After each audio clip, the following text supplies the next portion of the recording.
Hashem wants your trauma. He wants your suffering. I'll give you a re'ayah. I'll give you a proof that not only is Hashem giving you the suffering, giving you the Holocaust, giving you cancer, giving not you, but the people of the past that died already, giving people diseases, giving people trouble, giving people anxiety, giving people money problems, giving people child problems, giving people all of the disasters throughout all of history. He did it and He wants it.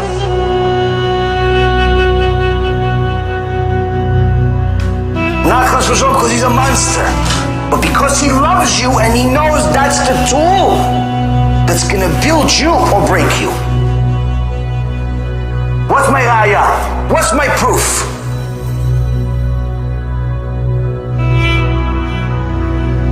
Adam Rishon. What do you know about it? He lived over 900 years, 930 years he lived. Did it mention that the Malachim were doing a barbecue for him? No, that's the Gemara. Did it mention that he was a giant, he was so big and beautiful? No, doesn't mention in the Torah. That's the Gemara. Born, made a mistake, got punished, kicked out.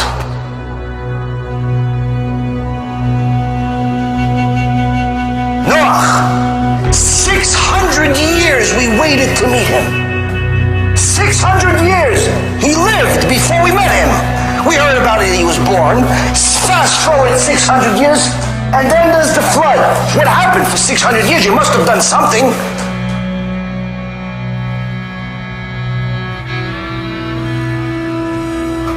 You know what Torah says? Who cares? Who cares what he did for 600 years? The only thing that's mentioned about Noah, trauma. Noah, I'm going to destroy the entire world. You got a year. You got a year.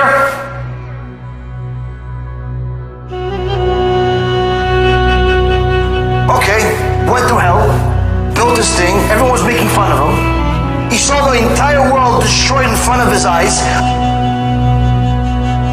He saw people melt. He saw the whole world destroyed to nothing.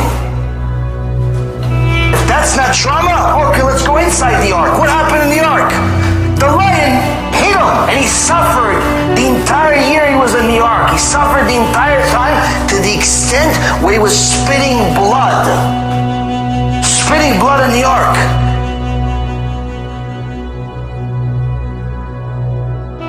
Avraham Avinu, 10 generations later, what do you know about Avraham Avinu?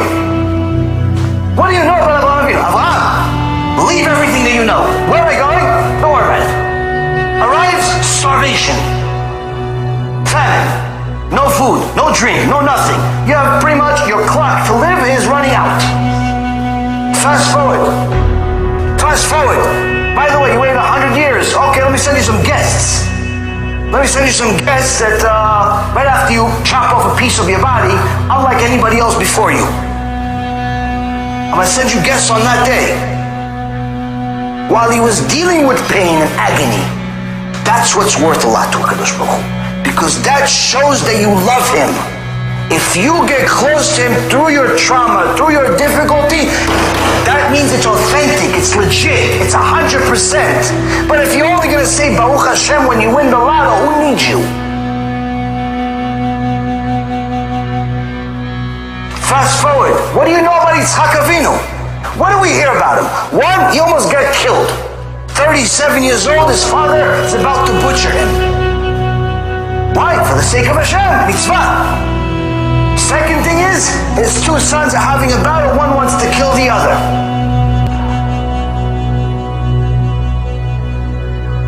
Yaakov, oh Hashem Yirachem, what a life. What a life. His brother tries to kill him. On top of that, he arrives at the #1 gangster's house in the world who cheats him for 21 years. How come you don't hear about all the good he had?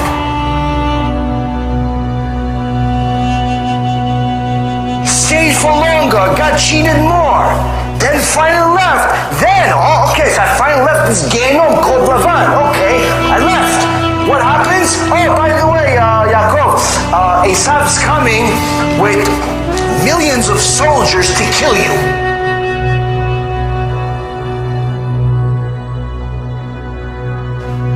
What else do we know about Yaakov? Oh, by the way, Yosef, his favorite son, dies but doesn't die. That's the life of Yaakov Avinu. Moshe Rabbeinu, before he even reached a half a year old, they already tried to kill him. He had to live at the Satan's house, Paro. Then finally he comes back, gets thrown in jail by his father-in-law for 10 years. If that's not enough, he finally goes to Am Yisrael to go help them. What happens? They'll curse him and yell at him. Why'd you bring us all this disaster? And they don't stop. That's the life of Moshe Rabbeinu. That's what we know about Moshe Rabbeinu. You don't have a single verse in the Torah that tells you Moshe Rabbeinu went on vacation, had a good time, had some time off, relaxed by the pool. There's nothing in the Torah that's not about trauma. Why? Because those difficulties are what built us as individuals and as a nation. That's what HaKadosh Baruch Hu wants. Is he wants you to use the suffering to connect to him. Because when he gives you no suffering, what do? You run away from him. That's why there's a verse in the Torah, Sefer Dvarim. Don't forget Hashem. What do you mean don't forget Hashem? After he gives you prosperity, don't forget Hashem. That's what Moshe Rabbeinu says to Am Yisrael. To say that people that suffer or suffered do not get punished if they do not connect to Hashem and start following the Torah is simply contradicting the entire Torah from Aleph ad Taf.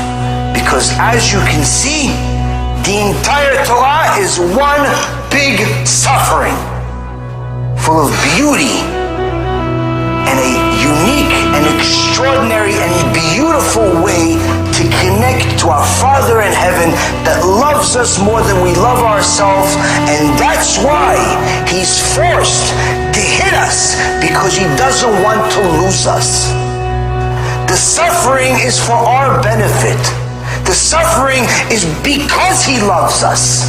He gives us suffering because he doesn't want to lose us. Because if he doesn't give us suffering, we will forget him, and then unfortunately he's forced to punish us permanently. So that's why he's forced to give us suffering. So we call out to Hashem, Shema Yisrael, Adonai Eloheinu, Adonai Echad. Because we have nothing else. The money can't help us, the friends can't help us, the spouse can't help us, the kids can't help us, the rabbi can't help us, nobody can help us other than HaKadosh Baruch Hu. So HaKadosh Baruch Hu is forced, because he loves us, to give us suffering, because he doesn't want to lose us. But if we still don't listen, and with such reshaim, until the gate of Gehenom, we still don't do tshuva, what do you want him to do? Change the Torah for you?